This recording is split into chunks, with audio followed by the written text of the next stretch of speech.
It's like the more we learn and hear about Bill Gates, the more just despicable and disgusting he becomes, in my opinion.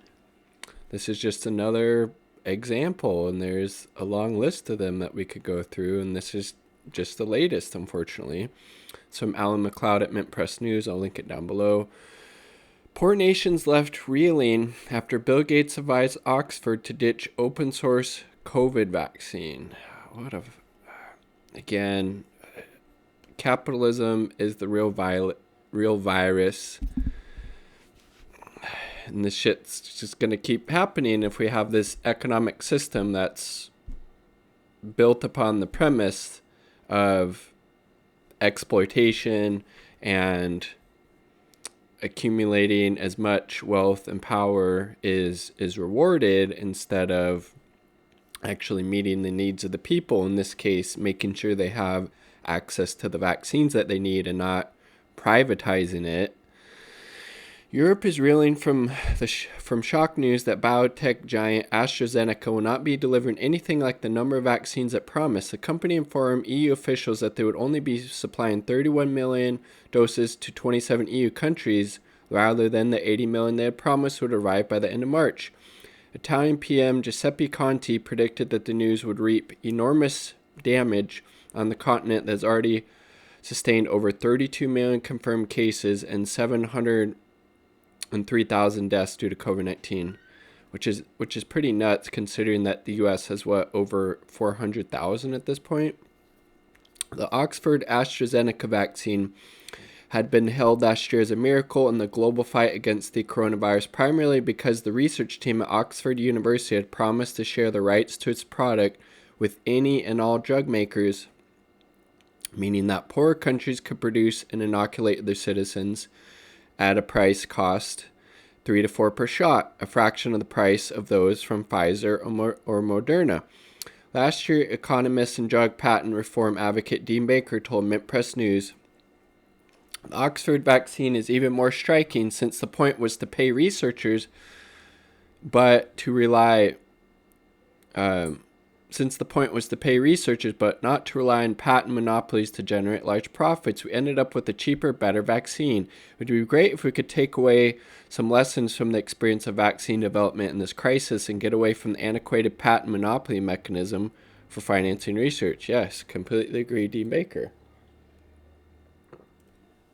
However, behind the scenes, Oxford team reneged on their promise, signing an exclusive deal with pharmaceutical giant AstraZeneca, who made no commitment to selling the life-saving vaccine at a low price.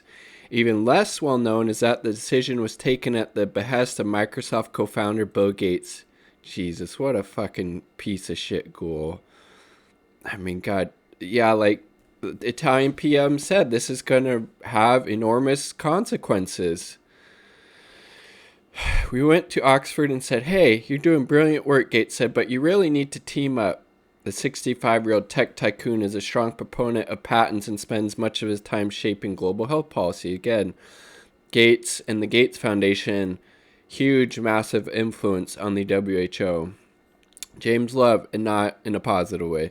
James Love, Director of Knowledge Ecology International, nonprofit that works to expand access to medical technology, said that Gates has staked out his outsized role in the vaccine world. He has an ideological belief that the intellectual property system is a wonderful mechanism that is necessary for innovation and prosperity. Like, that's not even accurate.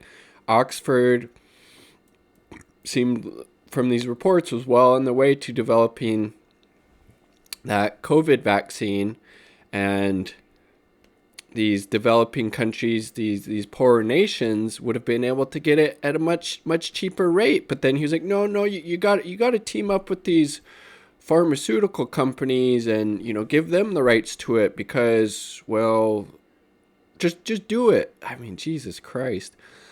Yep. The decision to put profit before people is likely to have a devastating impact on the global south. Poor countries are not in a position to inoculate their entire populations, especially as the world's wealthiest nations hoard the large majority of the available vaccines, while refusing to support moves by companies in the global south to produce them for themselves. As a result, the planet's poor have to wait until at least 2024 to be immunized. The latest news is unlikely to do anything but set that clock further back. Unable to secure a profit in immunizing Africans, Asians, and Latin Americans, Western multinationals turn their back on those regions, prioritizing those who can pay the most. Again, capitalism is the virus. You don't see this happening in socialist or communist countries like Cuba. As a result, those in the or Vietnam.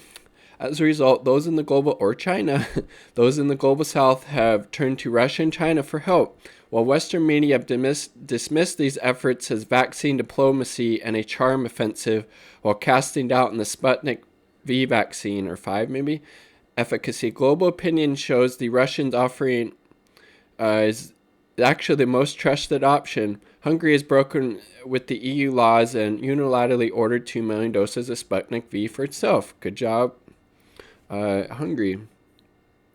That's fucking disgusting.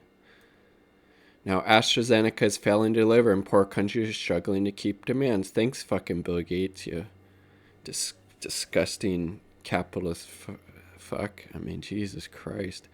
Part of the reason why Western medical and pharmaceutical corps are distrusted in the global South has to do with Bill Gates himself. Yes.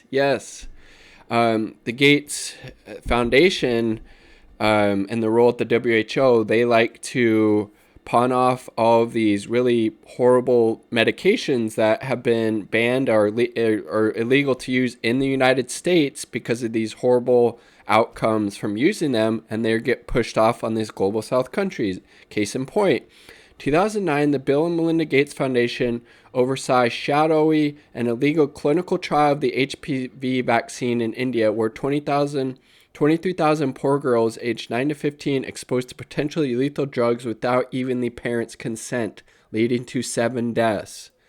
Gates also uses his enormous wealth as a political leverage with international orgs to push through his own opinions on health and development programs.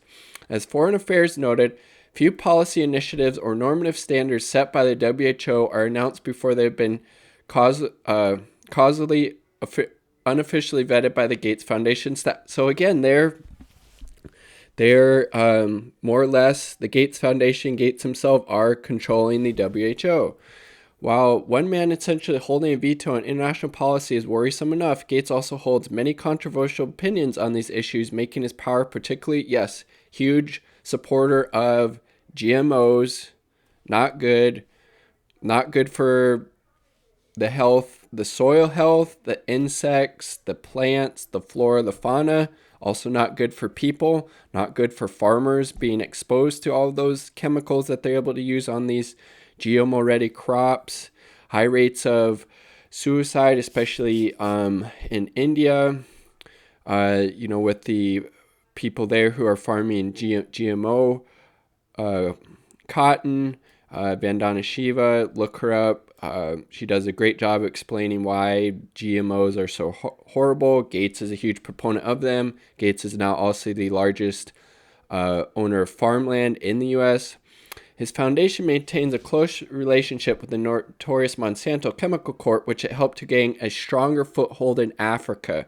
Gates himself is the United States' largest private farmer, owning nearly 250,000 acres of American farmland. He also seems uniquely preoccupied with circumcising the men of the global South. While there's evidence that circumcision helps reduce the spread of HIV/AIDS, the Microsoft billionaire's extremely close links to the notorious sexual predator Jeffrey Epstein, who had his own weird fantasies about populating Earth with a seed, cast doubt on his benign motivations. His lifestyle is very different and kind of intriguing, he said of Epstein in 2011, 3 years after he was convicted of soliciting child prostitutes. Jesus Christ.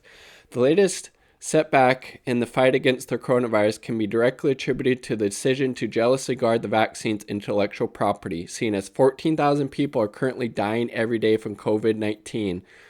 This might be Gates' deadliest advice yet. Alan McLeod, Mint Press News. I'll link it down below.